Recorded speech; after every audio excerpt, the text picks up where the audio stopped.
Well, welcome everyone. Thank you for joining us today. I'm Molly Mitchell. I just recently joined the commission and I'm looking forward to diving into this project with everyone. I haven't worked as an occupational therapist in 20 years, but I do have a master's in occupational therapy from the University of Indianapolis. As many of you know, in 2023, the Commission for Higher Ed announced its HOPE agenda, HOPE being an acronym for future opportunities and possibilities through education. The HOPE agenda is our strategic vision for Indiana, outlining our goal of ensuring all Hoosiers have access to the hope higher education provides. We here at the Commission talk a lot about college going rates and completion rates. Yeah, they're just joining. And we believe increasing both of those rates is good for individual Hoosiers and for the state as a whole.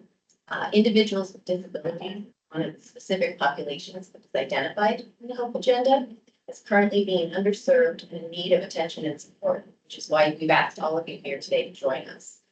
As the people with the boots on the ground, the front line, you all are our experts, and those of us working on behalf of the Commission for Higher Ed want to hear from you about where and how support is needed to inform our strategies for future policies, programs, and partnerships. In a moment, I'm going to ask each of you to introduce yourselves, but first, I have the distinct pleasure of introducing the Commissioner for Higher Education, Chris Lowry. Chris was appointed to lead the commission in 2022, bringing multiple years of work in higher ed, workforce, and adult strategy, and nearly 20 years in the private sector. As Commissioner, Chris is the guiding force in our effort to ensure the state's higher ed system is aligned to meet the needs of our state and all of our potential students. Please join me in welcoming Commissioner Lowry. Well, good afternoon, everyone. Molly, thanks. Thanks for the kind words. Also, if you don't know this, you mentioned, I think, having joined the commission just recently, she spent literally 2 meetings of the commission and jumped in to chair this. Just not qualified. Yeah, we got her before she knew what all she was getting into. Yeah. But I mean that with this work is so important to us, and I'm just grateful that you're all here. And thank you, Molly, for this work. Yeah. Thank you also to our adult strategies team. You'll have met some of those folks by the time you leave here already. And thank you to all of you for taking your valuable time. I know we have folks with us electronically, virtually, and then in person too. We know you're busy. Thanks for committing to this. I believe strongly that the people in this room can drive change on behalf of and in support of individuals facing some of the steepest barriers to access to higher education in our state. I'll share a few statistics with you in a second. By the way, if you know me, I am a numbers data person, but they speak to why we should be doing this as we think of individuals and how their lives are impacted. I know you will keep those things in mind. As Molly said, this is part of the parcel too, or if you haven't figured it out already, to our HOPE agenda. And the HOPE agenda is, as she noted, the commission's strategic plan guiding us through at least 2030. The plan is comprised of 7 different goals in which we are endeavoring to be a top 10 state by 2030. They are aggressive goals. That is why we have 7, because there is no option but to do so. Very specifically, as one of our 7, we have focused on 3 populations of adults who face a lot of barriers. Veterans and those in military service, those who are justice involved, and individuals with disabilities. The numbers, to me, paint a picture of why we must do this work. For individuals, post-secondary attainment rate for individuals with disabilities in our state for ages 25 to 64, which is where we typically think of the working age population. Indiana's post-secondary attainment rate for individuals with disabilities ranks 5th in the nation. Now, people ask me what keeps me awake at night. That is one of the things that keeps me awake. We can and we must do better. Only 13% of individuals with disabilities have earned a bachelor's degree or higher in Indiana, compared to 32% of non-disabled. And when I think of it, a study recently from Georgetown University Center on Education Workforce, it said by the year 2031, so right around the top of our goal, 66% of good jobs in America will require a bachelor's degree and higher. We've got to move more. So thank you. I mean that from my head and my heart for being here and doing this. You've all come together for this common purpose to provide a seamless experience for individuals with disabilities exploring higher ed and career opportunities, and to spread awareness of services that might already be available, that we know are already available. Work cannot be done alone. That is one thing I know in my brief 2.5 years with the commission that I came in realizing it's only going to work for me more every day. We have got to have partners to help us get this work done. In fact, through this task force, there are 17 different higher education, government, and other organizations represented either online today or in person. I don't know about y'all, but I find that humbling. This number of people, this number of organizations who working together can end up with something more than 1 + 1 = 2. I always tend to think in terms of how can it be 2.5 or 3.5? I think we've got the folks gathered here to do so. This also continues and dovetails very nicely with what we refer to as the Partnership Pentagon. Again, something that we created about 1.5 years ago. I won't go into all of it, but where we have brought together now over 100 leaders from business, education, government, the nonprofit, and philanthropic sectors to help us tackle big challenges. To be very candid about it, individual sectors, individuals can't do these things alone. And I would venture to say that's one reason for 45th and post-secondary attainment for individuals with disabilities today, that we've got to do these things in partnership. The goal of our Partnership Pentagon is to broadly better understand and propose solutions surrounding against challenges and opportunities in higher education. Thought leaders there and those of you comprise folks doing work to identify the gaps in higher education, how we serve our most vulnerable populations. And a core goal of this strategy is to challenge the belief, some may even say culture, that casts doubt on the value of higher education and training beyond high school as a pathway to prosperity, and to lift up the virtues of education predicated on the fact that clear evidence is there to return on investment. In fact, it is critical to economic and social mobility and prosperity. You all know those things. Just be heartened that the data tell us those things too. You're already starting. You've committed to being here and online or in person. You've taken the first step, and you should know personally, I guess, first of all, professionally, on behalf of the commission, thank you. But personally, I'm also grateful that you're doing this work. I can't thank you enough for it. Our fellow Hoosiers with disabilities deserve more. We're the people who can get more done. We are the folks who can drive the change. We are the ones who can make the difference. And I know that's what all of you will do. And yes, we will push and push and push to do better. But I'm sure as you walk away, if you're not already doing so, you'll find this work and the compelling reasons to do so, something about which you might lose a little sleep from time to time. If you do in advance, I'll say, well, I hope you get more sleep the next night, but I won't apologize to any of us for losing a little sleep over the challenge we're facing, but knowing we've got the right people who can about the opportunities to do something better, especially on behalf of our very most vulnerable fellow Hoosiers. So thank you. Just so grateful for the work you're doing. My phone is always available. Some of you know all I have is a cell phone number. I don't even have an office number. And I literally mean it. The office door on the 3rd floor is always open. It rarely closes. It's usually when Josh comes in and goes, so we got to talk about something. But it's rarely closed. And I really mean that. I just want to talk about any of this. So to those of you online, thank you also. I know we'll see you at different times in person and so forth. Thank you. Thanks. Thank you, Chris. On it. Thanks, Chris. I assume people at home can see what we're projecting, correct? Yes. You guys can see on there the agenda.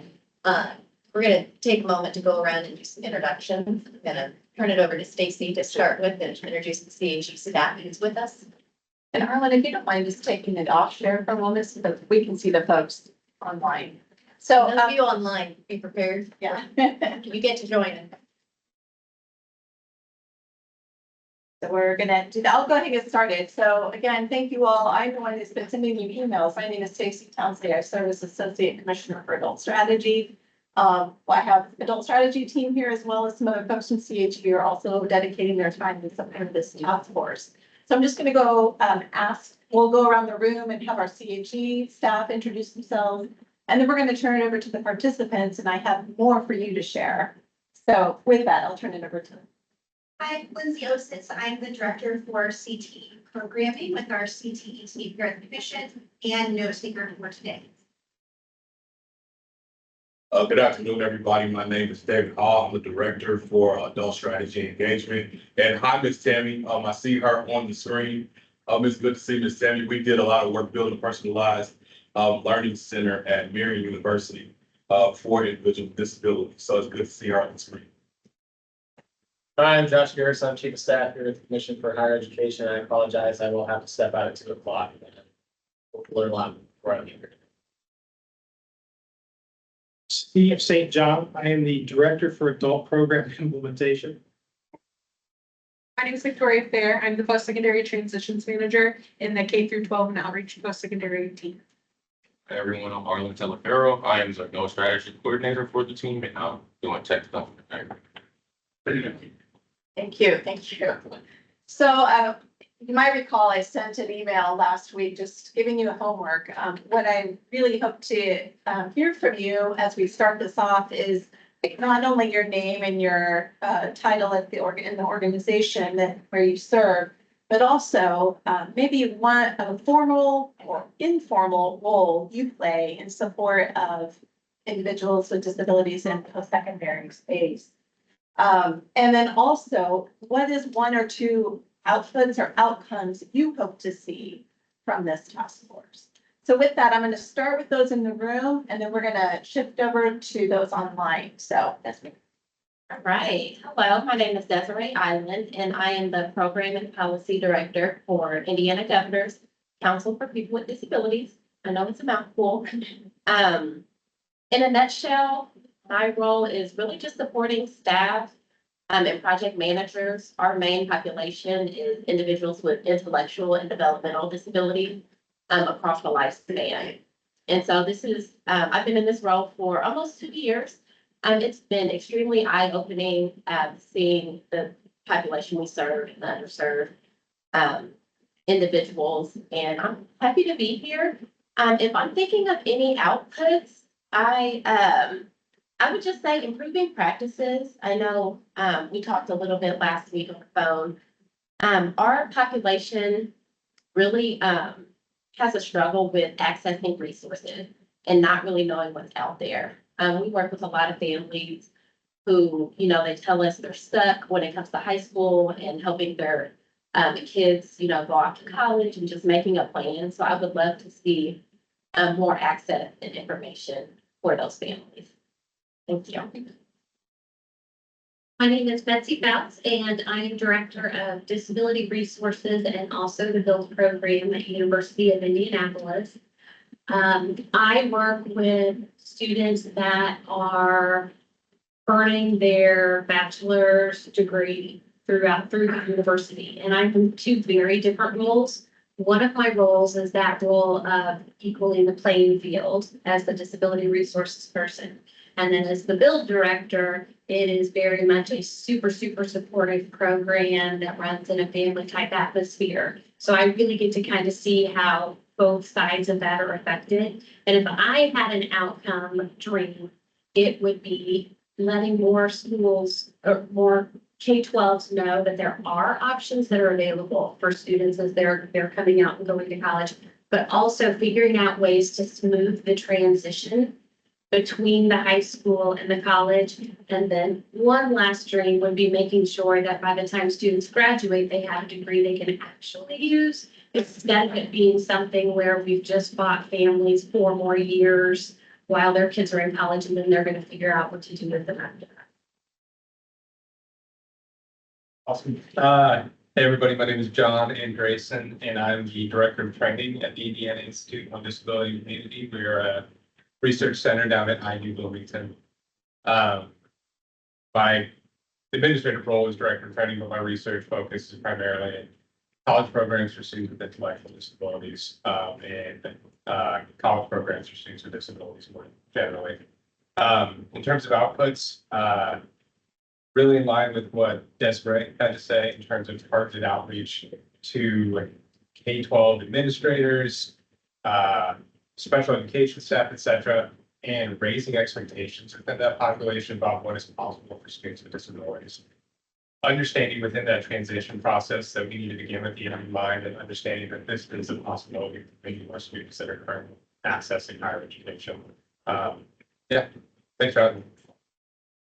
Hi, good afternoon. Teresa Colagar, Director of the Bureau of Rehabilitation Services. We have the state's vocational rehabilitation program, so we recognize a lot of the partners here. And we provide a pretty broad range of services to folks with any type of disability, whether you've heard some folks talk about intellectual developmental disabilities, but also we would serve folks with health conditions, physical or sensory impairments, brain injuries, kind of the whole broad range of different conditions that might cause some barriers, some challenges to training and employment. And as I said, we provide a pretty wide range of services. The end goal for all of our services is for the individual to achieve employment.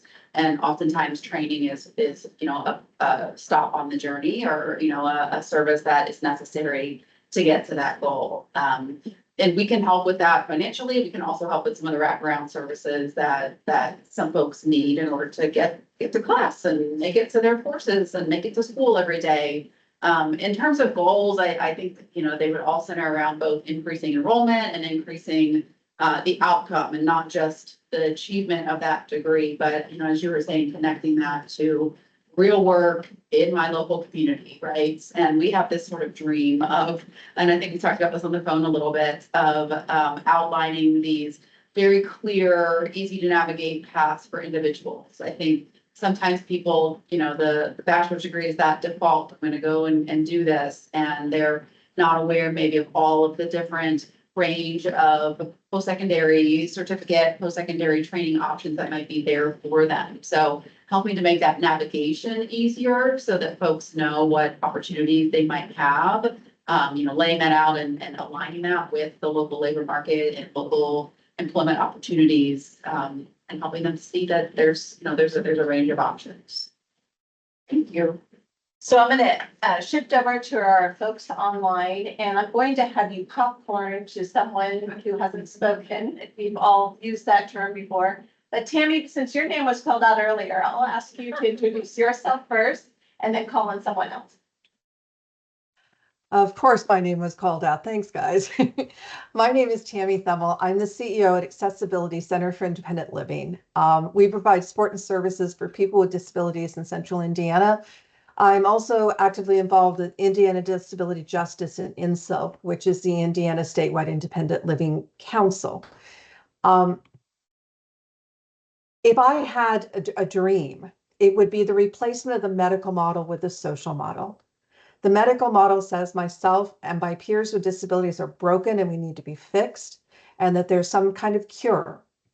And the social model says that what's broken is society, that the accommodations, if put into place, would benefit everyone. And the greatest example I can give you are curb cuts. There was a point in time, if you're as old as I am, when that was a radical idea and no one could understand why they would have to pay extra money for a curb cut. Can you imagine nowadays navigating and walking around, assuming you even have sidewalks in your neighborhood, but can you imagine walking around without using curb cuts? And you see everyone in the community benefits from them. So having worked a lot in higher education, I can tell you that that switch from the medical model would also increase the use by students with disabilities of the services that do exist, because so many of them come into the university experience wanting to avoid discussing their disability.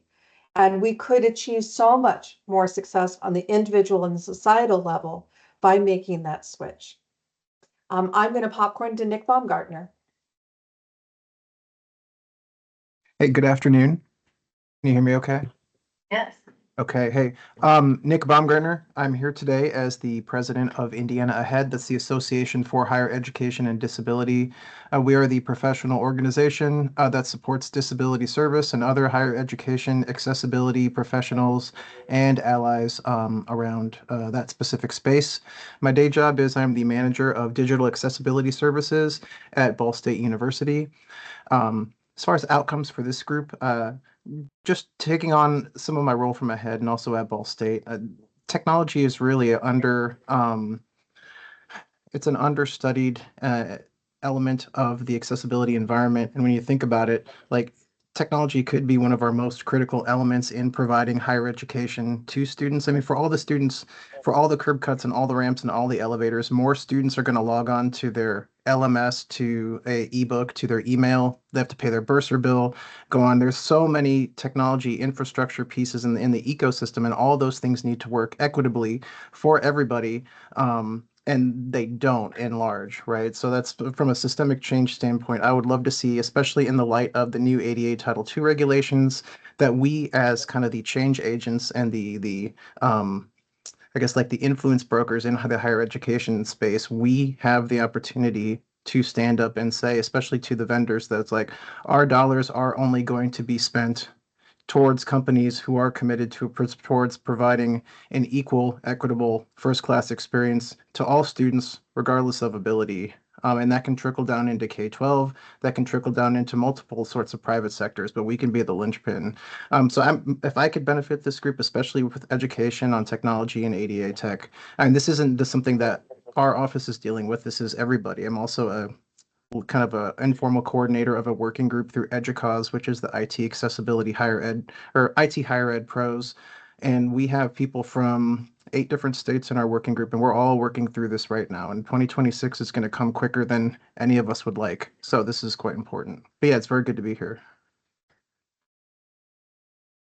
Popcorn? Oh yeah, I'll popcorn it over to my friend and past president of Indiana Ahead, Ryan McCombs. Nick, I had a feeling you were going to popcorn it to me. Hello, everyone. I'm Dr. Ryan McCombs. I'm the director of the Disability Access Center at Purdue University Fort Wayne, and I also oversee disability services at IU Fort Wayne as well. I lead basically the vision and implementation of accommodations and disability-related access at both institutions. So working hands-on with students to, make sure they have accommodations and access in an equitable experience within their post-secondary experience. I think my biggest output for this, my biggest goal out of this, is to really create better transition pathways and access to the post-secondary experience for students with disabilities, but not just the transition from high school to K-12, but also from high school to post-secondary, but also from post-secondary into employment, because there are massive barriers as well for students with disabilities that are going into the workforce after they receive their degrees. So I'm going to pass it over to Mandy Gruey. Hey everyone, my name is Mandy Grivey. I am the director of Purdue University West Lafayette and Indianapolis as that new venture has taken off. I have been in my role for almost a year now, but have worked in this field for almost 15 years at other schools in Indiana and in other states.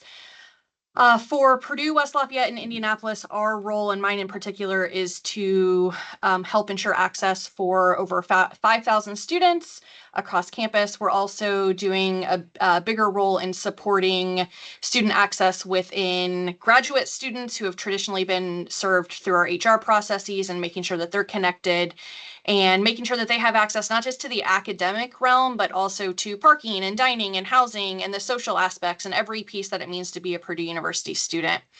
One of the outputs that a lot of things that people have already said, that transition piece is a big one. But for me, in an area that I have really found passion in and wanting to focus on myself, is we talk a lot about access as a shared responsibility, but we don't talk about the actual application of that. So how are we helping others develop tools so that it's not always on the people in this room or the students that have to push for those things? It's also that the faculty, the staff, their employers, that they have an understanding of what role they need to play so that the person who utilizes the accommodation, they're not always having to explain it to the person that should know. And so that's one area that I would really be excited for an output. It's just how are we creating tangible tools for a toolkit for our colleagues and for others so that they can best support students and people with disabilities. I am going to popcorn this over to Jill Doyle. Thank you. I'm Jill Doyle. I work for Invest Hamilton County, which is the Economic Development Corporation for Hamilton County. We mostly work in workforce training and development. So we kind of come at this from a couple of different ways. We serve as an intermediary for all of our public schools. And so touch base with those disability programs in each district. We also develop and offer workforce training programs for those that are enrolled in VR. Specifically in the hospitality industry, but also senior living. And we have other employers chomping at the bit to get involved. We just need to find bodies to participate in those programs. And then we also engage in a lot of education with our employers in Hamilton County. We're kind of on a 2-year program trying to educate them about inclusive employment and assist them when they are looking at jobs, how they can make those more inclusive. But just hearing from all of you so far, I have a lot to learn in this area. So this will be great for me just from a learning perspective. And then I think just echoing what I've heard here, just that whole idea of the transition for student and families into either a post-secondary plan or employment, and that being communicated to them and that they understand what their options are. And then again, families and students knowing what resources are available to them. It's kind of what I'm hoping to see as outcomes from this. And I will popcorn it over to Kim. You're on mute.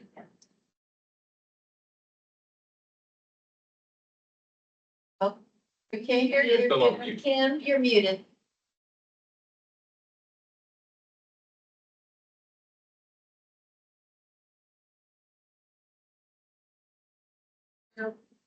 Maybe we can come back to you. How about Megan? Thank you. Can everybody hear me okay? All right. My name is Megan Stevenson. I'm with the Arc of Indiana Foundation, specifically with Erskine Green Training Institute. So a post-secondary vocational training program for individuals with disabilities. In regards to what I would want to see, so I think, I hear a lot of, I know this is higher ed, Commission of Higher Education, but making sure that the whole range of individuals with disabilities is considered. Not everybody is leaving high school with a high school diploma, which is another issue. Some individuals do not have access to go to Purdue or Ball State or Indiana State, all these post-secondary programs on here. So making sure that post-secondary trainings, it's not just focused on specifically going to a 4-year school, although I know Chris mentioned 66% jobs will require that, but not all jobs do. So, like right now we're working with Allison Transmission, great paying jobs don't require a bachelor's degree. So how do individuals with disabilities access who maybe don't have a bachelor's degree, who maybe don't have the skills for a bachelor's degree, but do have the skills for some of these jobs. So making sure that those who aren't receiving a high school diploma aren't kind of being forgotten about. I think another area that I often see is the employers aren't involved. So it's all of us figuring out how to transition the individuals we're supporting into employment, but then we don't have any employers a part of the conversation. So I think making, in order for the transition to go well from whatever post-secondary program they're a part of into employment, you need employers at the table who can share their their input and thoughts. So I think just making sure we're not leaving out those who maybe aren't receiving a certain high school diploma, and then making sure that employer's voice is at the table. Kim, are you working? No, you're not. Michael Nevins, you're up. Hi, I'm Mike Nevins. I'm at the Center on Community Living and Careers at the Indiana Institute on Disability and Community. I have been at the center now for 6 years. I come from an education background where I did think college type programs and post-secondary ed programs on college campuses and things like that. We do one project we do is called FEAT, Family Employment Awareness Training, that's been really beneficial, that we do in a couple different formats across the state. And then also being a part of INSTRUC, our Indiana Secondary Transition Resource Center, we do a lot of trainings on to teachers on transition to adulthood and the transition IEP and the transition portfolio and stuff like that. As far as outcomes, something that we've noticed a lot is that, and a lot of people on this meeting are part of our Family Employment First Coalition, and there's so much that is done throughout all the different agencies in the state, but I kind of feel like sometimes parents, families, and even other agencies don't always know what everybody's doing. So if there's some way to collaborate more, I think on some of the projects, if agencies could get together and collaborate more, it kind of help streamline things a little bit and make it easier for people to find. I also think if we could push for more programs like Think College, doesn't have to be official Think College, but programs like that, I think our state really should have more than what we have. And it'd be nice to see more of those. And then what we found out through FEED is just increasing the possibilities of that. Is some areas of the state seem to have it and understand it, and they have a lot of good stories of things happening. And then other parts of the state seem like maybe they don't. So to kind of work towards that and maybe spread the positive stories so that other people can see what is possible would be good. And then who hasn't been is Tracy. Have you went yet? I have not. Yeah. Can everyone hear me? Okay. So I'm Tracy Cahey. I'm a VR counselor in Region 3 and a post-secondary lead for Region 3. So I oversee all of the post-secondary cases in Region 3 in terms of training and determining or helping to approve funding for post-secondary trainings. And that can be the traditional 2-year or 4-year, or the vocational schools, or other certification programs. So I guess a big goal and outcome is one that I think we all have, and that's to increase post-secondary participation. I know VR, compared to other surrounding states, has much lower rates of post-secondary participation.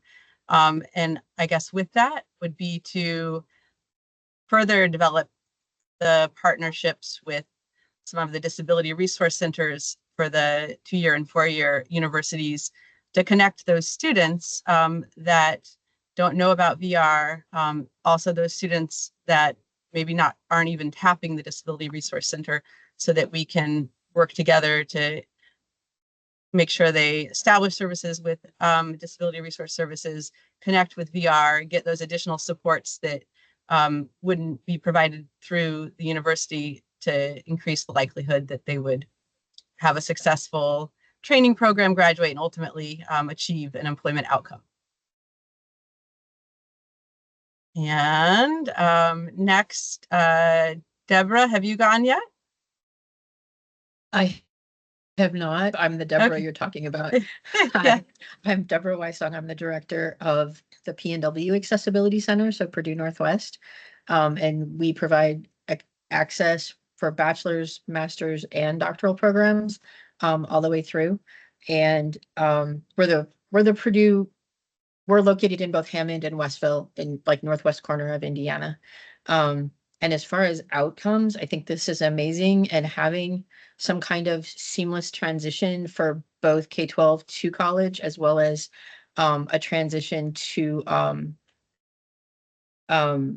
employment, and having that like some way for students and their families to understand what is available and what programs they qualify for and what the programs do and how they can apply and how they can work together would be absolutely amazing.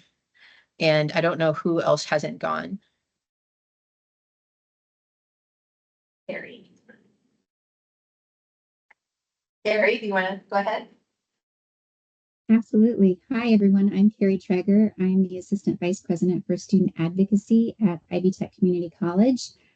In my role, I support the disability support staff at our 19 campuses across the state. So I have the opportunity to work with them. As I think about outcomes and kind of dream visioning here, I'm excited about the conversations around transition, obviously, from high school into post-secondary, and thinking about what opportunities are available beyond even a four-year degree, but all the opportunities that might be available to students, and how we can encourage students and their parents to understand what those opportunities are, and that they exist. So looking at that transition, and then also once students are in higher education, how do we encourage them to establish services with our offices, and to utilize the supports that are available to them? And then just like everyone else, like how do we make it seamless? How do we work so that the students know and are working towards jobs and careers that are waiting for them? So those are all conversations I'm excited to have. And have we had, Nikki, has Nikki gone? I am not. I'm here. So I'm Nikki Nolting. I'm Director of Strategic Partnerships with Department of Workforce Development, Adult Ed, and we served in Indiana over 25,000 adults last year, earning their high school equivalencies, English language learners, and also those wanting certifications. So when a student comes in and they're filling out forms for adult education, they identify at that time whether or not they have a disability or an IEP, and then we work very closely with them to get them accommodations for their high school equivalencies and just that transition, seamless transition over into post-secondary if that's what they would like to do. Outcomes, I would just like to see more coordination and collaboration among partners to better support these students that are transitioning into post-secondary, which is why we're all here today. So I appreciate being here. Thank you. Thank you, all gone except for you, Kim. Are you able? No, okay. She left a message in the chat. Oh, excellent. So I don't know if you want to put in the chat or read Okay. it. Did Victoria go? Or did Victoria?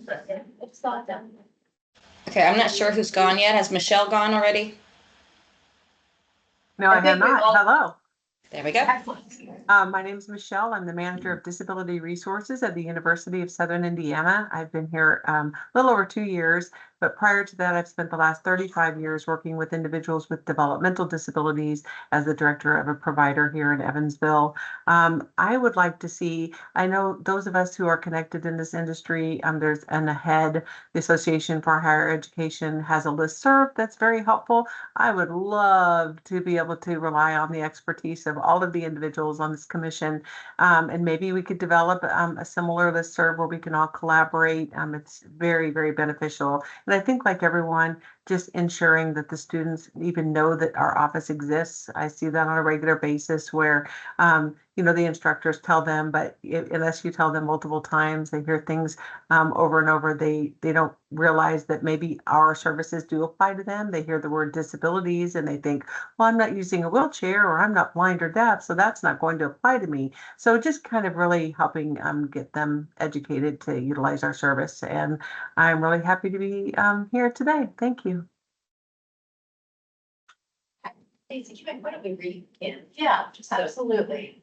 So can't read that. Kim has written that Kim Zoder Martell, I hope I'm saying that correctly. I am an associate professor and chair of the Department of Special Education at Ball State University. I often support undergrad and graduate students with disabilities who are pursuing higher education and train our students to support individuals with disabilities. Echoing what others have said, collaborating on the dissemination of resources to support those in, scroll down, I can't read. Post-secondary. Support those in post-secondary higher education would be helpful. Excellent. Thank you. So everyone, I believe, has had a chance to introduce themselves. I am inspired by this group of amazing individuals. And that is why you are here, because I think I've heard it before as well. You know, so many of us who may not be in this space day to day have a lot to learn. And so we are looking to this group of individuals to help us. And we will move forward collectively. Now, what I got from these introductions was a lot of great ideas, and not to fear, Lindsay has been capturing them. And those will be available for everyone on this task force group. But we're going to transition now into an exercise. Some of you might be familiar with it. It's a very shortened sliver of the whole simplex process that my Ivy Tech colleagues shout out. We use this quite a bit. But we're going to take about 20 minutes for, well, it's going to be a total of an hour, but we have two buckets of areas of focus, right? So we've heard a lot of access and success in post-secondary. And so when we think about access, you know, there are a lot of different flavors of that. When you think of success, there are also a lot of flavors. So it's credential completion, it's transition into the workforce, you know, however we want to define it. But the purpose of today is to just get us started, to start capturing what it is we know and we don't know in each of these areas. It's not going to be definitive, but the whole goal is we're going to eventually be breaking into two work groups, one around access, one around success. And this fact-finding exercise and converging exercise is just to help get us pointed. So with that, I'm going to have Lindsay share the document, and we're going to also put the link in the chat. So those of you, so that'll be later, that'll be for the voting. But that way we can, and she's going to capture what it is that we're talking about for all to see. So if you stop sharing that, and she can share her document.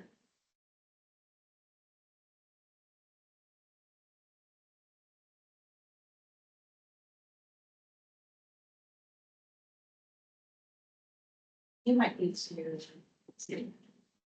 Does she need to be shifted over here? No, they can see it. Oh, okay, we just can't see it. That's the problem. So if you, can you share? There we go. Okay, perfect. You know, technology is our friend. So what we're gonna do, for those of you who've not done this before, there's no right or wrong answer. If it's something that we don't know, maybe you can capture it with, we don't know, like WTK or something. But we're gonna focus on access, 20 minutes. And then we'll try to go, you know, feel free to, those online, just come off mute. Those in the room, you know, we'll try to take turns, but we're not gonna call on people, right? We're gonna just keep this flowing. And so what is it that we know or don't know about access within the post-secondary space with those who the broad population of individuals with disabilities? So. They underutilize their approaching of using disability services at the college level.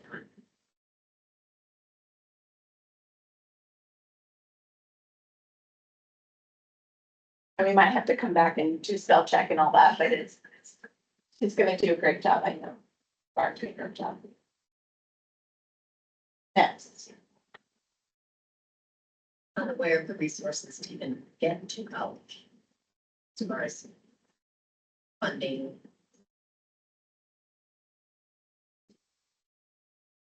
Yeah, we saw a lot of that in that 2-page handout. I forgot to mention. I found that useful as a primer as well. It's some lack of awareness of the various pathways there are for higher ed, whether it's stackable credits, certifications. There's more than just a 4-year degree. Talk a lot in the commission about training and education beyond high school, not just college, which has a certain.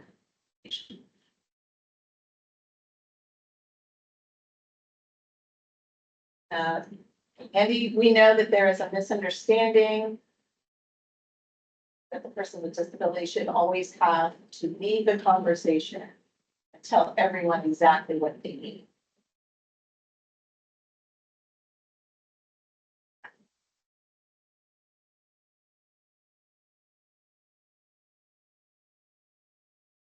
Communication.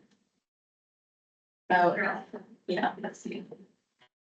They should always have to lead the conversation and tell everyone exactly what they need.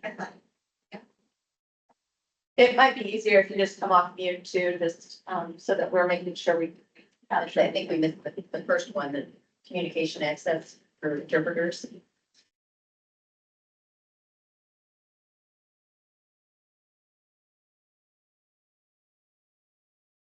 Additionally, awareness of apprenticeship options, so.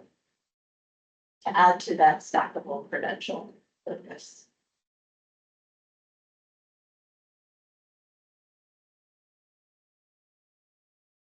I don't know if we're gonna word this great, so workshop with me. But moving from a system that is very reactive in terms of providing supports to students with disabilities into a system where students are much more expected to be proactive in accessing those services, and how do we best support students along that journey? That is so many words. I apologize. So we heard, yeah, when people were talking in their introductions, that transition phase was one of those key pain points. Kind of build on that, the idea that you say things are student driven in the K-12, if somebody really is seeing what has to be done or making the decisions or pushing for things, and then at college, nobody, you don't talk to them unless the student is there to lead the conversation. Catch that, Lindsay. And always feel free to ask for clarification. We're getting. We're missing. I'm sorry, my eyes aren't all that great to read with little font, but I've seen the chat scrolling faster. Yeah, for those of you online, if you could just come off mute and shout out, because we are trying to capture this, but it's easier to hear you. You may be scrolling up the chat bar so we can see. This is Michelle. I had just put a note, just awareness of communication regulation partners, because we are seeing more students use communication boards with a communication partner with them in class, and it's just being more widely accepted, but I think there's still just a lack of understanding. Implicit bias on the part of educators and support staff. Oh, I know, I've been talking with another university in Tennessee who has 2 or 3 students. We just had our first one, and there's been tremendous support and buy-in, and the faculty could not be more supportive. Of course, we have the CRPs sign an agreement, and we have some things in place that we had to just do some foundational stuff to get it started, since it was our inaugural student, but it's been really well received. So that is a fact. What is well received, just to clarify? The communication regulation partner and the communication style of the student. I don't want to be a buzzkill, but I do want to mention that for some people in this group, providing information written may be a way that they're able to access the conversation better. So typing into the chat may be the way that they're able to access the whole conversation versus verbalizing it. Really good point. Thank you. We'll do our best to capture it. It's just that then we've got 2 screens going on, but thank you for raising that. One thing that was mentioned a couple of times in the chat is the definition of documentation. Every institution requires different documentation styles. So like some institutions don't accept IEPs or 504s, some do. Some want current diagnosis, like updated testing for diagnoses, some don't. It doesn't really matter. So that every institution has a different documentation policy. But honestly, Ryan, I think, Ryan, are you in Indiana? You are in Terre Haute, is that right? No, I'm up at Fort Wayne. Oh, Fort Wayne, okay. Yeah, that's, from my understanding, there should be some consistency among the institutions nationwide regarding the requirements. And so is that not the case? No, that's not the case. There's no like governing thing that comes out of like law that comes out of legislation that states that we have to require documentation. Students just need to prove that they're disabled, that they meet the definition of disability, and you don't technically need to get documentation from a student based on the law. Every institution requires something different of how they interpret if this student is disabled or not. Thank you for that. That's helpful. What else? Captured on the main list, the accessibility of technology and course materials, digital infrastructure. Yeah. Accessibility of technology, course materials, digital infrastructure on campus.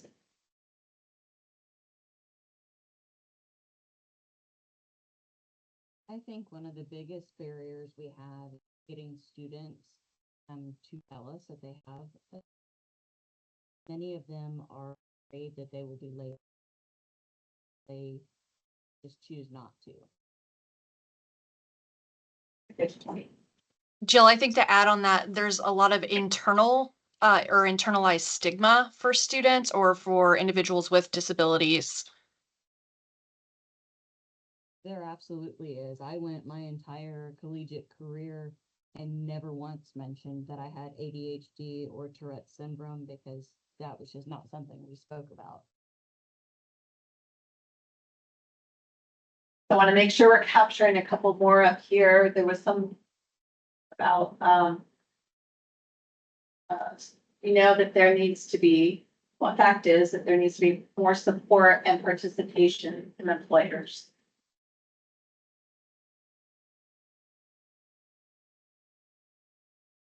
Scroll down and make sure we're capturing everything.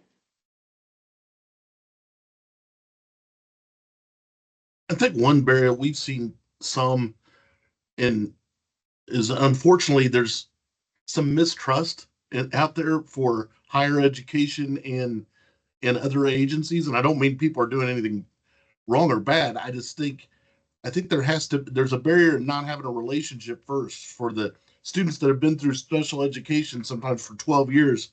They're used to a relationship that they have with schools, and then all of a sudden that's cut and gone. So I think it's really important to somehow build relationships quick. So you have to build a relationship quick so that trust is also built at the same time. Excellent. We also have an additional one. I'll wait till you get recognition. I think that plays into the education. Maybe number 10 or 11 on our list. And we probably will talk over that and we'll, yeah, absolutely. Did we capture this? Access to recent or updated diagnoses can be undue burden for some people, especially when there's a long-standing disability. Evaluations can be costly and the wait list is too long in Indiana.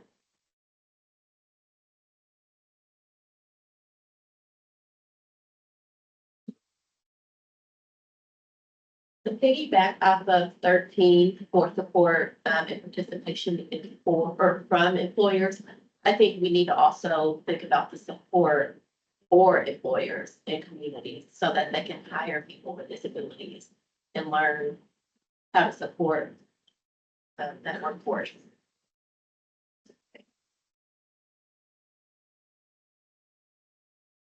I'm going to apologize for this one because it is a targeted population. I know we probably don't want to talk about this, but we are far behind our surrounding states and definitely the nation as a whole in terms of providing college-based programs for students with intellectual disabilities in our state. We have 6 of them in the state now, which is a large improvement, 2 of which do accept students from anywhere in the state, but the rest of them are targeted for specific K-12 districts. So lots of our students are now leaking, and you probably saw the VR report that students can use VR dollars from the state of Indiana now to access programs out of state. So that's our money leaving state now too. That's. So improving services there. And then secondarily, and this is kind of back more broadly, but thinking about the intersectionality of the student and ensuring that we have equitable access to students with disabilities, not just students with disabilities broadly, but thinking about them as a whole person.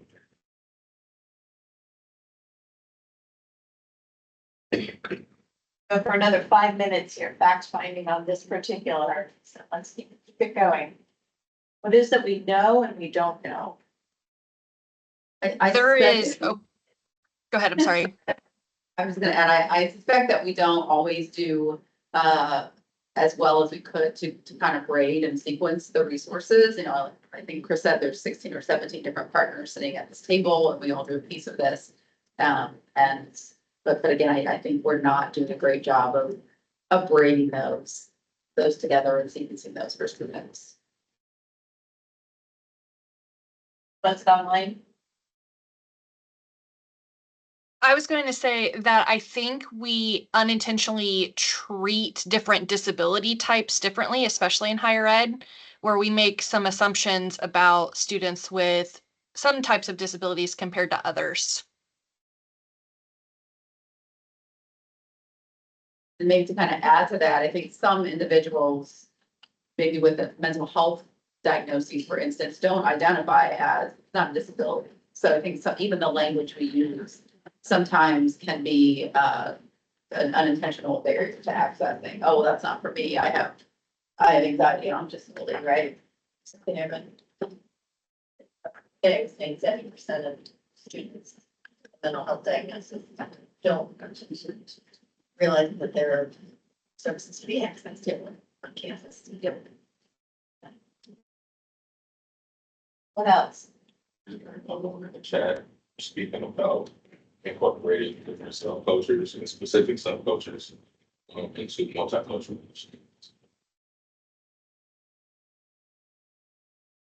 Did you hear that, Lindsay? Yeah, I was just gonna have it. You're doing great, Lindsay. Can you say it one more time? Yes, approaching disability culture and specific subcultures, the example she used is deaf culture, and then integrating them into multicultural initiatives.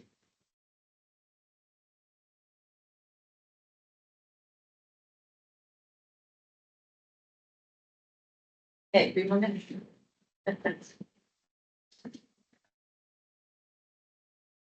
Chris mentioned some data earlier that I wasn't able to find on the website, but may be valuable for our institutions. I saw there was a college going dashboard, but I wasn't able to break that in terms of how many of the student bodies were college going. And that type of information could be valuable for the state, especially trying to collect that data in higher education with self-identification is going to be a lot trickier. So that could be one way. It sounds like that data is available, but it's just not. Or it might be available in K-12. Yeah. Scale percentage. Our college element that Had one. The fact there would be the IEP data are available at K-12.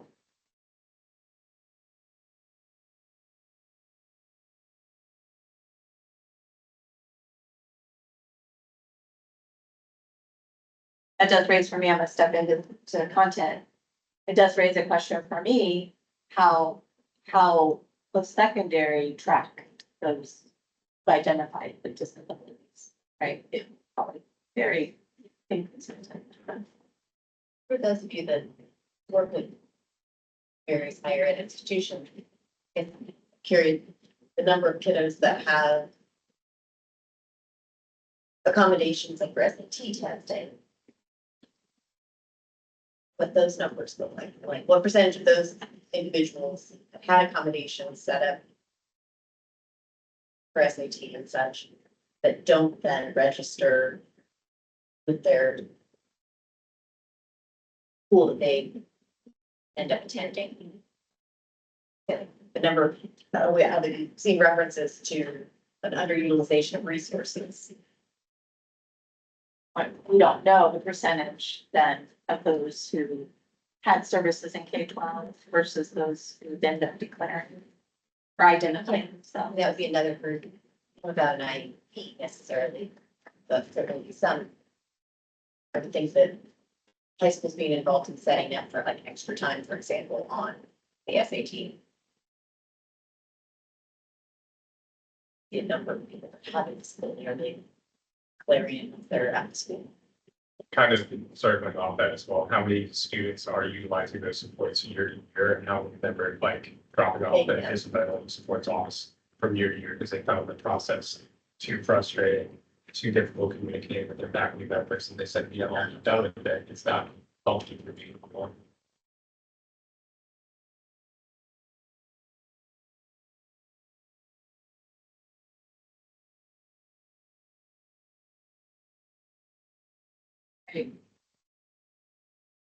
Is there any other burning contributions here? We're going to take a pause.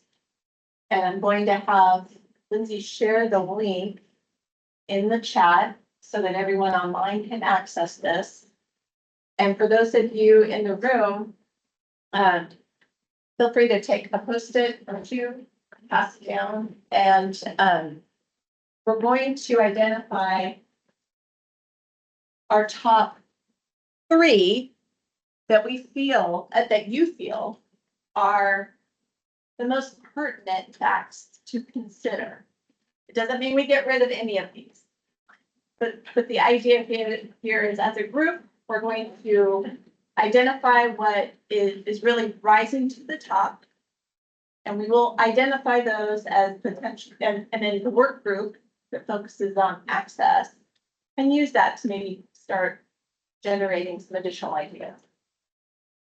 So for those of you online, you're just going to add your X next to 3 of those listed, and those in the room, just write down the numbers and we'll collect them and have them added to the tally.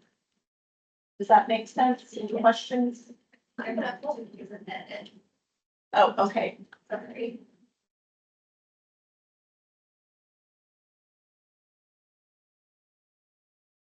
Should be able to access now, and we'll make this big enough so everyone can see, and I don't know, Arlen, if you're able to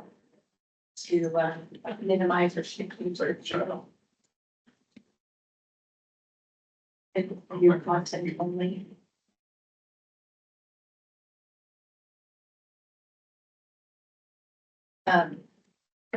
So for those in the room, so this is a little challenging, right? When we do this hybrid, we could probably just want to come up here. You're feel free to leave your desk if you can't see, but we'll scroll down and you can get a sense of what's there.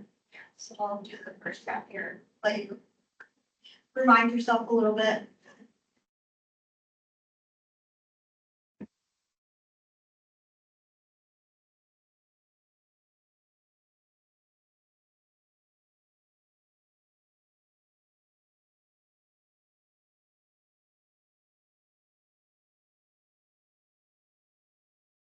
Can I add one to this list?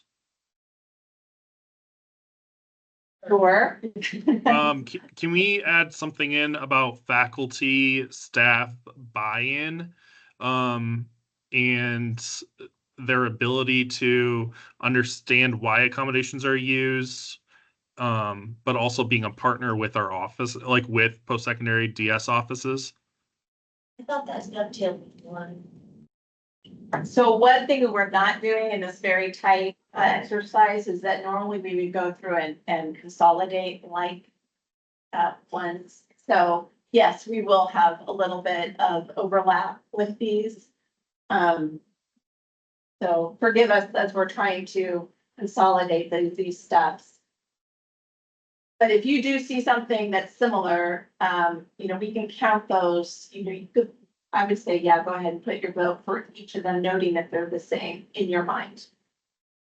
A couple people in the chat still say they need edit access. Can you try refreshing your page? Yeah, it should be if you're fresh, it should be. Yeah, so those in the online, just refresh your page.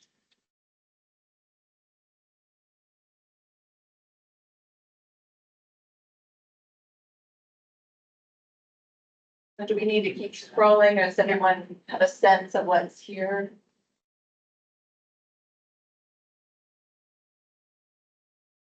And I can go around, or we can pass them down and get them over to Lindsay if you have your three.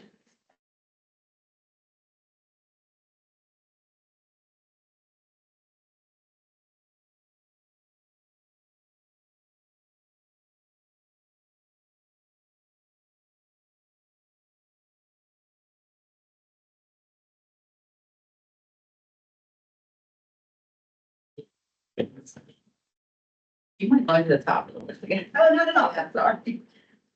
it's a lot to digest. That is- In ideal world, we would have posters on the wall and people would be coming up here, but.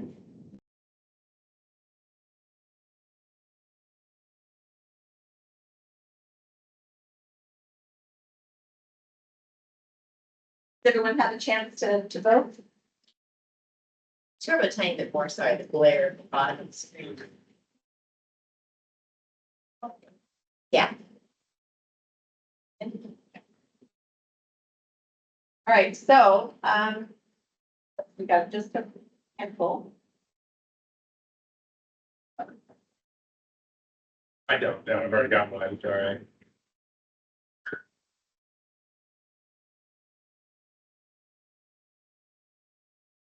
But I might have to do that with the next round, with the collecting of those.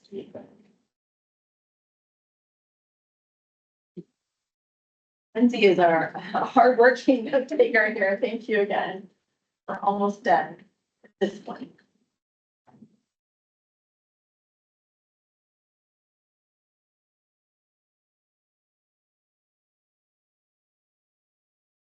Those of you in the room who didn't hear, there are some drinks. In the refrigerator, feel free to help yourself.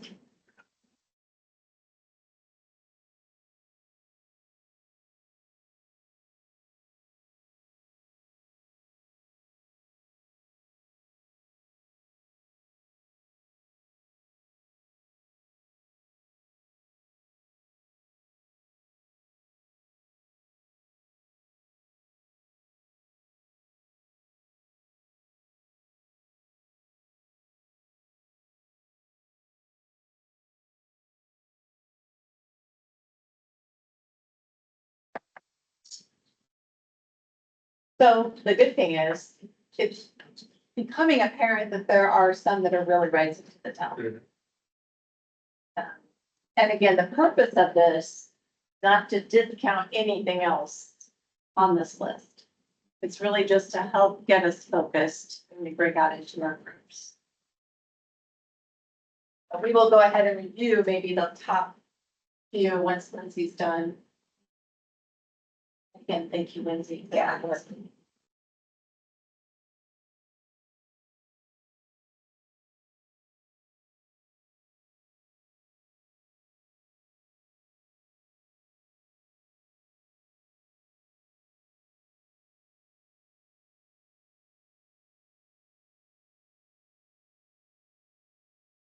They're like ding, ding, ding, ding, ding, winner.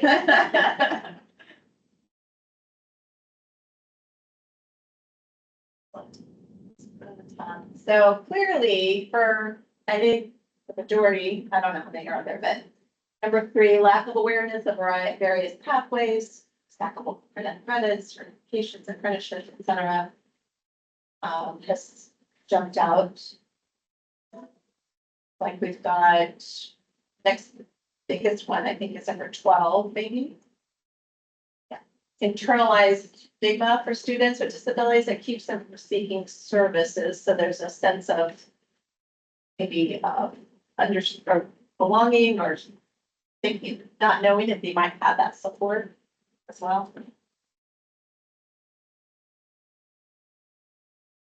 And then we've got, a few that are kind of right there in the middle. She's pulling those together and we can see that, again, a lot of these are intertwined, if not all of them, right? But accessibility to technology, course materials, digital infrastructure. Okay. So I know that was short and sweet. We're gonna move on. Thank you for your patience as we're working our way through this. We're gonna do this all over again, but think of it through the lens of success. And again, what does success mean? It can mean a lot of things, right? And there will likely be overlap. So won't get too hung up on that. But, you know, within post-secondary and beyond, let's just kind of frame it in that way.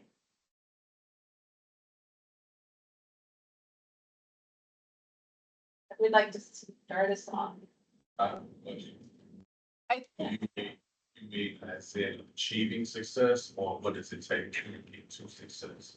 What does success look like, or what does it take to get to? What do we know, what we don't know about supporting students to be successful in post-secondary and beyond, like that transition into the next step? So are we defining completing whatever form of education, whether it's a certification, whatever? That could be definitely. And get that we one measurement, but also soon getting a job as a result of that education. Be another. Those are, I think, two key, in my mind, a definition of success, but there might be others, right? So let's glean from the group what we think. I think one barrier is that we make assumptions about what students' success is without asking them. Right. Yeah.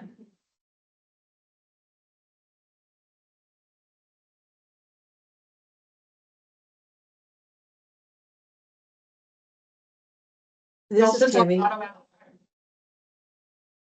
We also talk a lot about academic support, and I think social support is important as well, because outside of the classroom and their experience is just as relevant.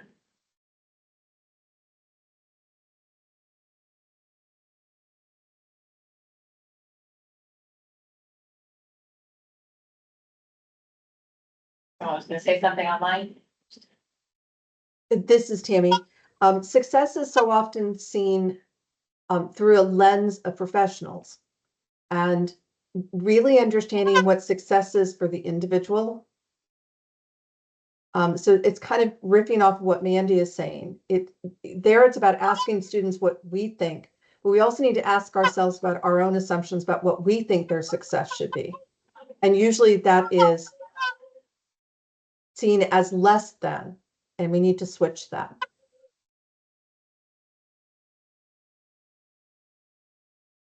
So I'm gonna ask a question because again, do we collectively screen or ask the question, what is success for the student?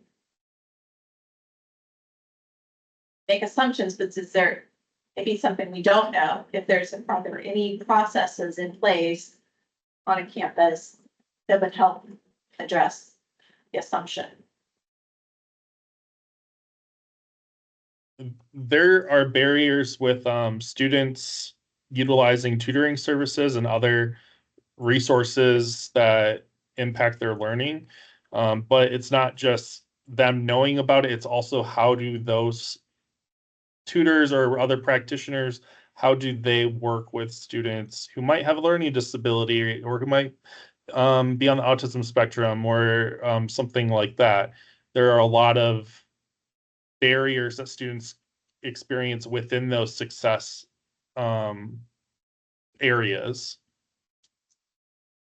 The barriers within student support services? Within like student support or academic student support or something like that. In the same lens, students also struggle with independency and time management skills coming out of high school, going into college. I feel like time management is always one of our biggest things we discuss with students when it comes to their success and their lack of having time management. Family fears is something that needs to be addressed about students with disabilities. One of the things that I'm going to throw out is something that I actually heard Dr. Temple Grandin say was a barrier to success. And that's, if we have a certificate program for welding, the classes are all welding related, but when we ask them to do an associate's or bachelor's, we're throwing in extra requirements. that really may not make sense for a student. She went on a whole tirade about, what does English have to do with welding or things like that. So really looking at the curriculum and does it make sense?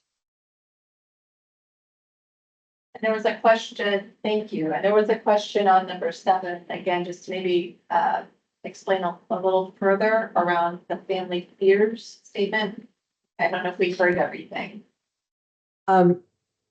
Families are often so concerned about their students' safety.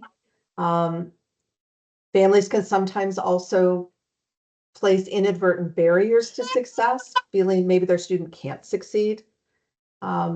It can be really hard for some families to let go. I mean, this is true for all college students, but it's exacerbated for students with disabilities. And one other issue is lack of physical accessibility. I have been on many campuses where there are enormous physical barriers for students.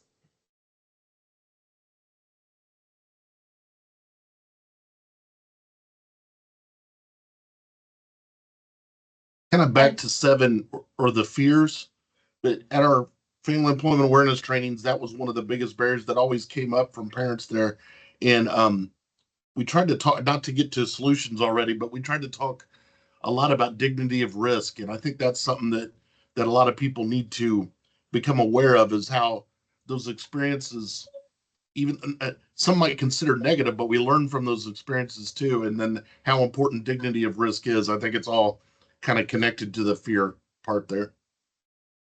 Michael, you said it so well. It's exactly it. That we all get to have the chance to fail, because we learn as much, if not more, from that as we do from having a success. But we need to put back on this list as well, just a lack of awareness about what resources are even, like going back to the mental health scenario, not realizing they were even And where this, able to access. right, and where I think this really plays a role in a lot of areas, but life happens to people and we hit a barrier and we leave school, or we know what resource to access to help us through that barrier. And I think on that note, I think we need, to get more people to success, people who don't always have a linear process, because we need the process to work for that nonlinear, right? I mean, there might be stops and starts for some individuals. They may start in something and that's not working out, but that doesn't mean post-secondary training should be off the table in general. I think better guidance and, access to that sort of vocational counseling and guidance to help move them in a different or more appropriate direction. So just room for that non-linear or stop and starts. I think something that piggybacks off of the family fear is that students come to the college level and they don't readily recognize that they're adults. I had one student that was a wheelchair user and arrived on campus, and I asked, "Do you drive?" And he said no. And I said, "Well, why not?" And he said, "My parents would never let me." And I said, "Well, you're 18 now. There are ways to possibly do that." And it was like he'd never considered the fact that he was an adult and could make his own choice. There's another delicate topic, which is sex and relationships. Often for students with disabilities, there's a real lack of practical relationship and sex information. Do we think that, we mentioned physical access, do we think technology access is still, I mean, I think there are still some communities where that is, either they don't have access, or there isn't connectivity, or they don't have the digital skills, digital literacy. Nick, who's on chat during his introduction, hit on that. There's a huge need. Well, and to build on that, it's technology access is not just for the students, it's also for all of the people in the student's life to know how to use that technology. So understanding that making presentations fully accessible for students using screen readers, for example. So what I heard was not just the student, but also for their family or other members who are supporting them. Well, even the professors and other support staff at the university itself. I mean, there's so much new amazing technology, as Nick was telling us earlier. It doesn't mean that everyone knows how to interact with it, both socially and in terms of appropriate behavior, but also in terms of educational use. Yeah, I feel like the student supports banner could be, there's a lot of supplements there, and we're highlighting some of that, so. Also, financial aid can be a barrier to success for students because some state aid requires 30 credit hours for the year. And some of our students with disabilities can be successful at 9 credit hours, but they lose their aid if they only do 9 credit hours and they get set up for failure by these requirements. 9 credit hours a semester. 30 credit hours for the Here, yeah. for the year. They could be successful in like 9 to 12 credit hours for the per semester, yes, with their disabilities, but the aid doesn't make any allowances for that, specific to Indiana state aid. A great point. Yeah. State aid. And sometimes that aid is delayed. Like we have several students that rely on vocational rehabilitation to pay for their books. And it tends to run a little bit later for them. So they may struggle to get their books on time.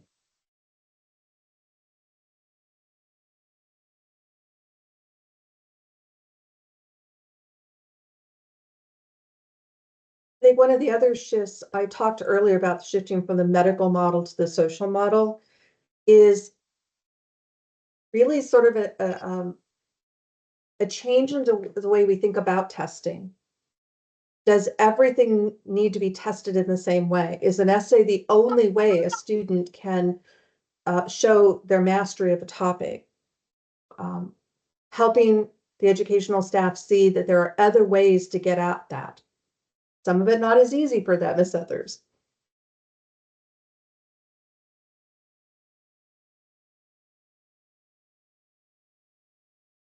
With that one, it would mainly be implementing like universal design and learning or teaching techniques within the classroom or learning environment.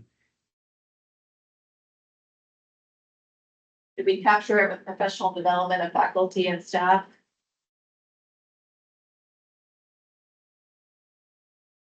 What you just said? Oh, I said, with it would be like, yeah, teaching faculty and staff how to create universal or how to use universal design in learning and teaching within the learning environments. I want to add one more piece to that too. It's not just about actually teaching them to do those things. It's about getting them to buy into those things. Because I feel like we, at a large number of post-secondary institutions, they have departments that do these things and are readily available to faculty and instructors. But if they choose not to use them and use outdated practices, that's a little bit different than just trying to educate them.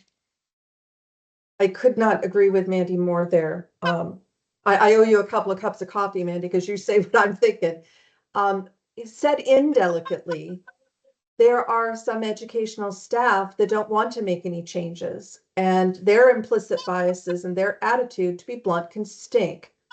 We all know the rating of professors. We all know students know how to do that, but students with disabilities don't always have the same options. If they can't have a class before 11 o'clock in the morning, they may have to take a professor that, shall we say, is less accommodating.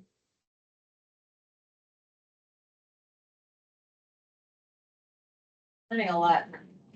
Thank you. Keep it going. How is success broader than just academics?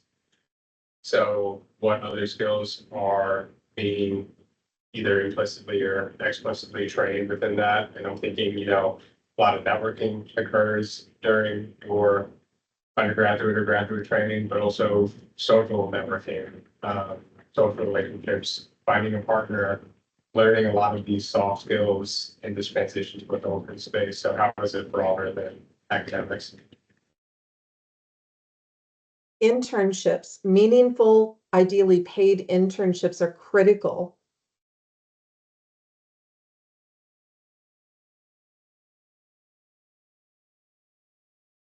Internships and work-based learning in general, right? Absolutely. Many students with disabilities don't have or have not had the opportunity to build that network that other students come in with. Can I add one word to that? Meaningful, paid, accessible internships? Because there are a number of meaningful paid internships, but if their students can't access them, it doesn't matter.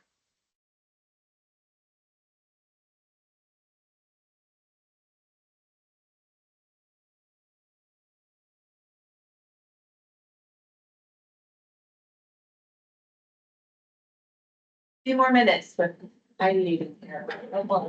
But back to finding.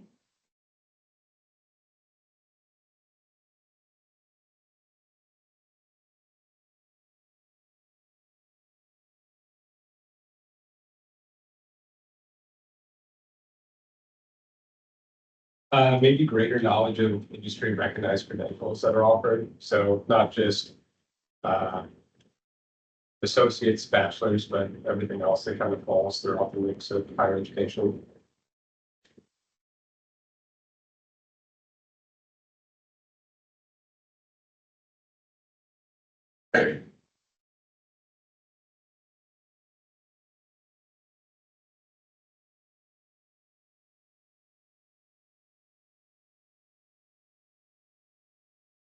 Feel like we're at a stopping point at the moment.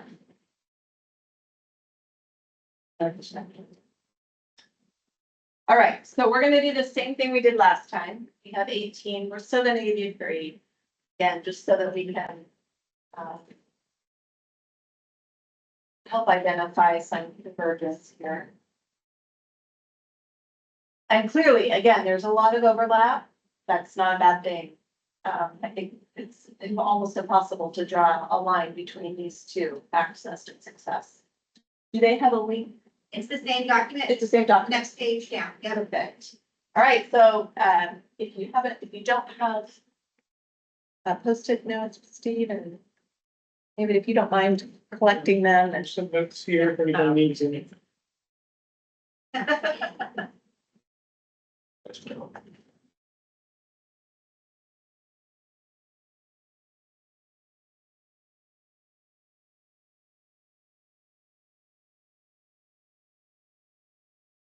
Roll time, so. that's my time. Thank you.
If pulse everybody, if there's maybe another minute or so to cast your vote.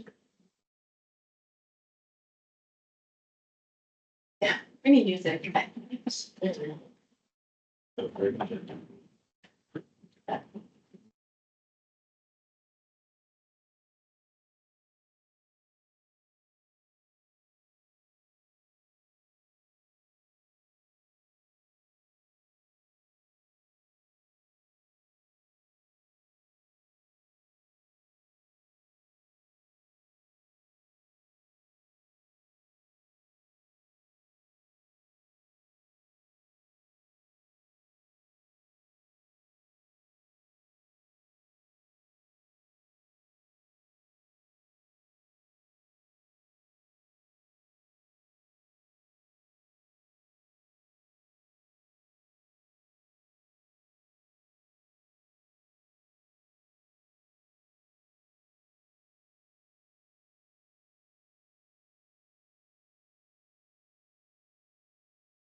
Really am. I'm learning a lot based on this conversation.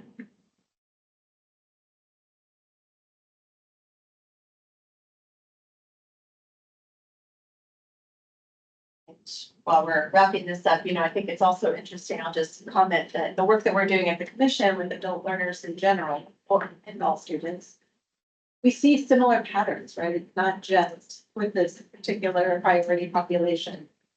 It's the lack of awareness, support.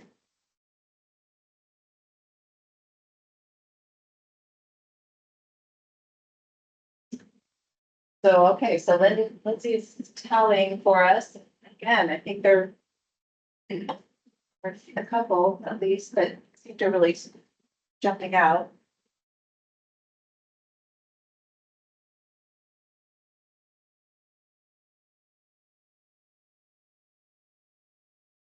X is almost starting. No, are there? I don't know. Doing a great job.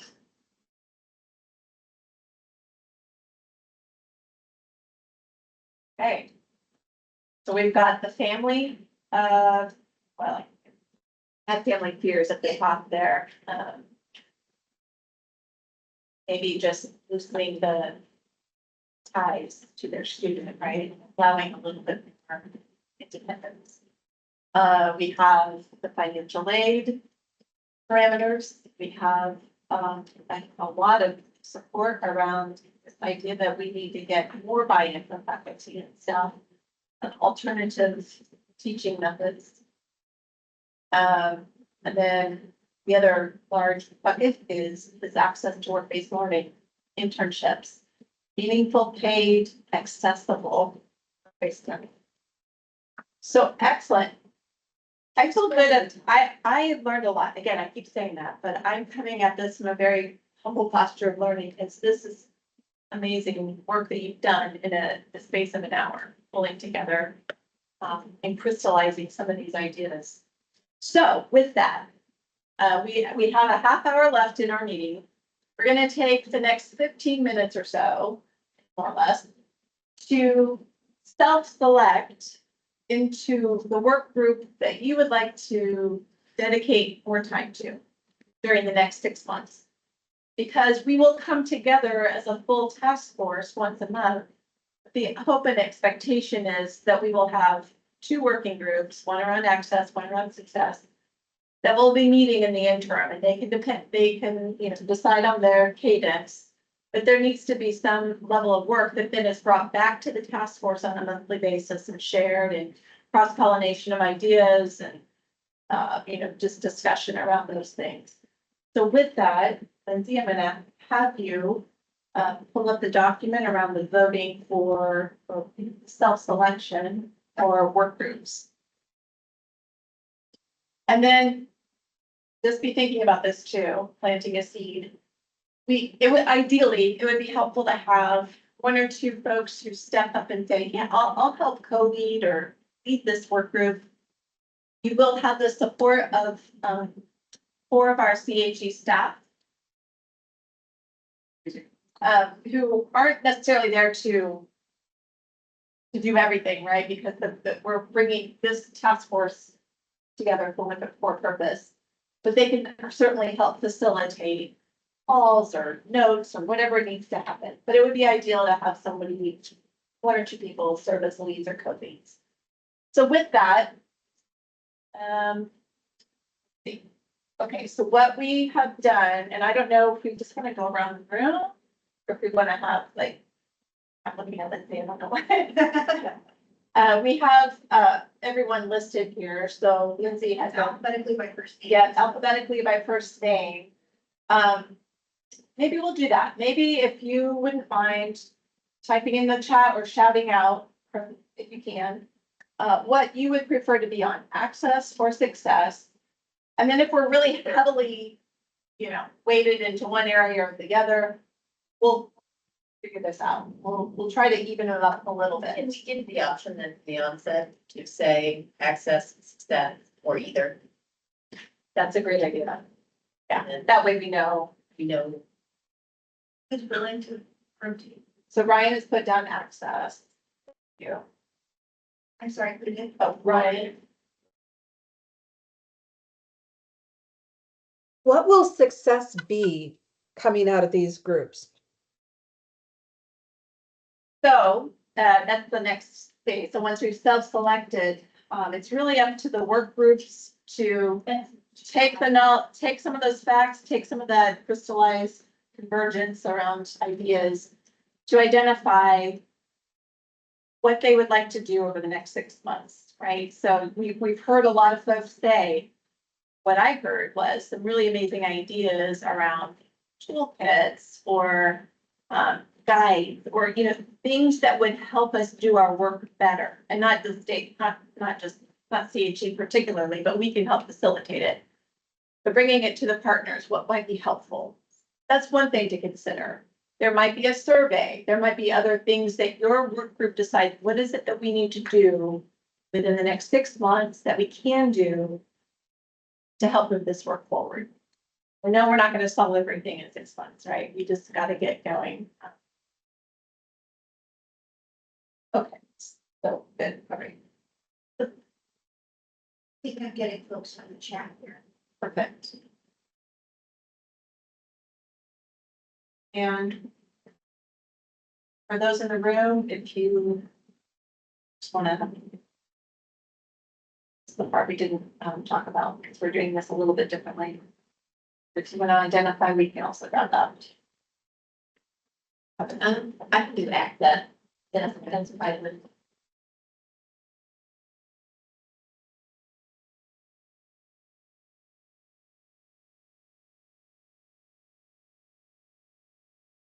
Yeah, but preference is very close. We did. I probably lean access, but I'd be happy.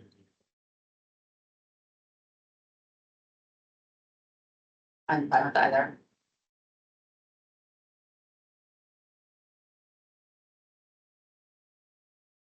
I could do either. Teresa.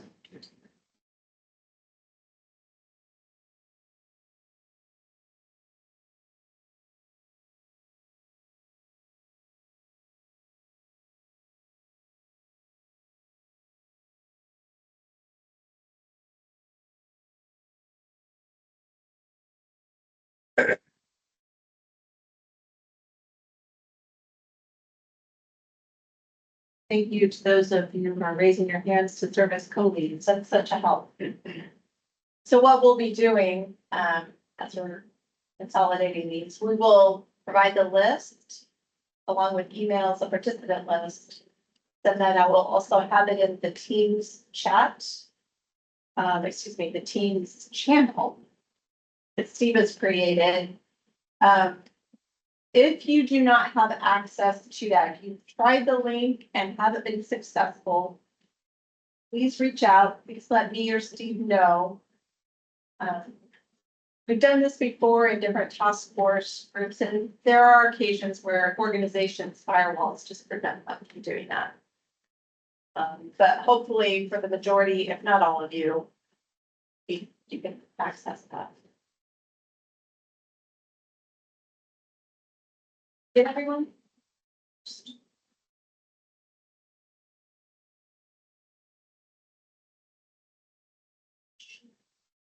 Jill says she can do either. Oh, I see. Jill do it.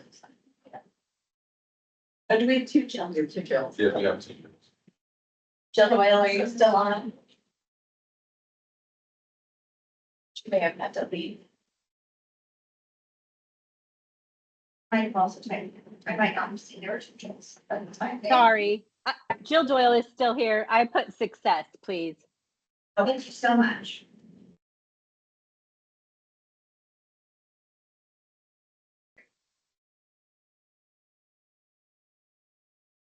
And I'll give an applause to Lindsay. She's working on her. She's doing the heavy lift here.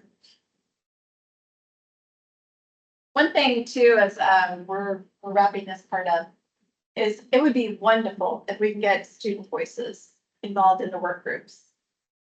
This is a very large group for the full, but as work groups, you should absolutely feel free to connect with other subject matter experts, students, whatever you would like to do to bring those voices to the table.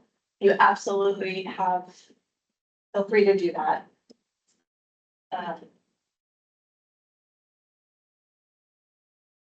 One of the things I think John, when he gave his presentation way back when, a year and a half ago, to the Commission Student Success and Completion Committee, you brought several voices of students to the table. Yeah, that's good.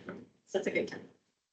And that actually was what started our team thinking about how can they move that forward. Okay. Could you, Stacy, maybe share with us maybe some typical outputs of these work groups? Like, I believe you finished a work group that was it justice involved folks, like what were kind of the outcomes or outputs of that? Just kind of give us a general framework. Sure. Well, it's a very good question, and we're learning as we're going. Our very first task force was around Veterans Military Connected. That was very specific because we also had some legislation going through General Assembly at the time that was calling for the development of a Collegiate Purple Star Initiative Award, which is a framework of excellence for student supports. Steve was hired, took on that work. What he did was he took from that task force all the recommendations that they had, compiled it into this Purple Star field guide. And a lot of work also got started then on the recognition of the need to better, so that the task force also identified credit for prior learning. Military is a key area. So they came up with some recommendations. There were 3 work groups in that task force. 2 of them came out with some pretty solid recommendations, and we're seeing it move forward. We had a broader, much larger task force on credit for prior learning that's ongoing. Part of that is, well, we developed recommendations for state policy, some data collection recommendations, a vision for a user portal to explore opportunities of where they can take their credit for prior learning and apply it to pathways. Again, these were recommendations. The justice involved, we're just now getting started with that. So David was hired in March to really help us explore what are the forms. We don't have a task force. We're kind of approaching it differently. We're trying to plug into existing forms and emerging forms to see how we can help bring the conversation around education attainment forward. This is another type of task force. So we don't come to the table with something specific that we expect or need to have out of it, but I'm hearing pretty loud and clear that there are some common themes. That doesn't help probably. But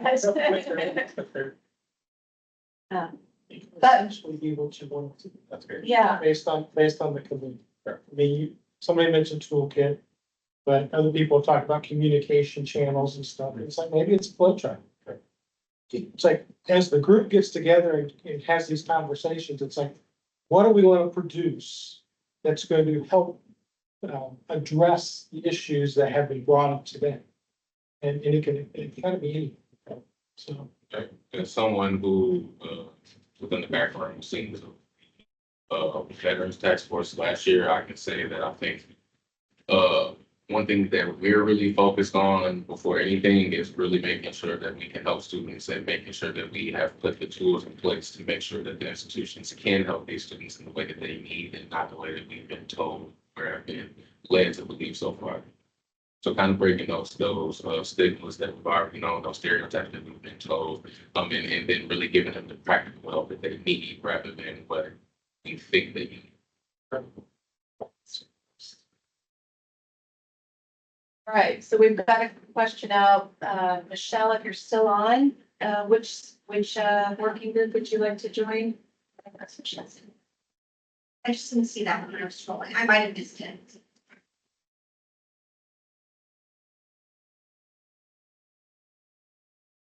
She might have to leave. Okay. No. Okay. So what, if you sort this, do we have a pretty even split or do we see two?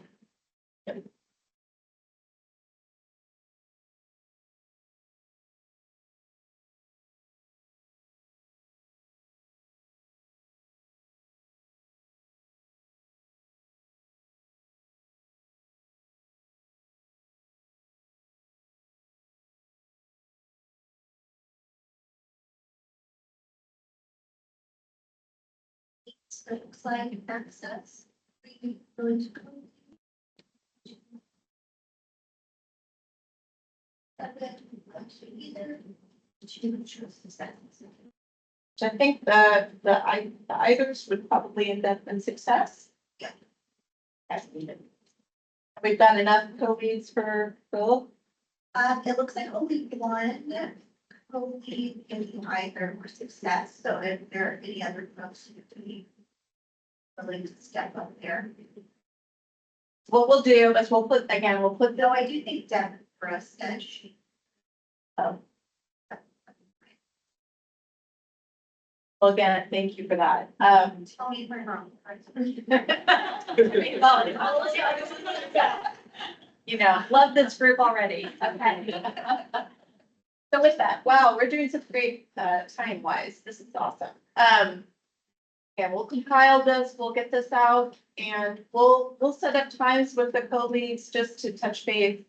For those of you who've been tapped to help support, can you raise your hand in the room? Victoria. David. Like. All right, excellent. So with that, I think we're going to wrap up this part. Thank you again. And we're turning it over to Molly to walk us through these next steps. The very last slide there. As you can see, the remaining 6 dates are on the board. We're kind of sticking with the third Monday of the month. Even avoided any state holidays or conflicts like that. So I can't remember, did we? Does look like we were able to stay true to the third. Yeah, I think the 21st was Martin Luther, or the 20th was Martin.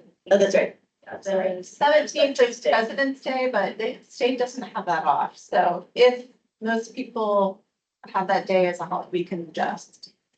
But we'll send out calendar holds for these as well. And yeah, meeting 1 and 2, again, the longer meeting for the last one, but wrap it all up and put a nice bow on it. On to that, I assume you guys send out, it's being staffed, the 2 committee lists that we saw, and letting them lead chairs, reach that, lead the planning on when those groups, the subcommittees will meet. That's all. Is there anything else that you want to do? I think that's what we have. And then again, we'll have the Teams channel for all the resources. Steve? Yeah, within the Teams channel, there are 2 folders, one for the access and one for the success committee. So you guys, it's an opportunity for you to dump all your documents that you're trying to share with each other, notes. So that's within the Teams channel. And the notes I took from today are there so that folks can go look at the things that want to the voting.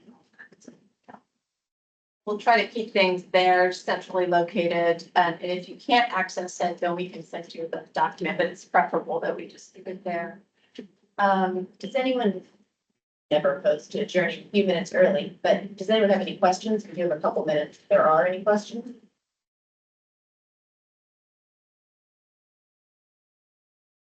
Any in the chat? Not that I've ever been to a You went meeting ahead. that got done early. I'm just not sure. Do you have any- I don't know that I've been to a meeting that got done early. It's because this group is awesome. It's amazing. Oh. Uh, Well, thank you guys all very, very much. We appreciate being willing to give your time and expertise to help us become more knowledgeable in this space. So hopefully we can make a bigger impact. And I look forward to seeing what comes out of the work group. Yes. Stacey, did you maybe want to say in closing? Thank you all. Appreciate it. And then everybody give Lindsay a hand, please.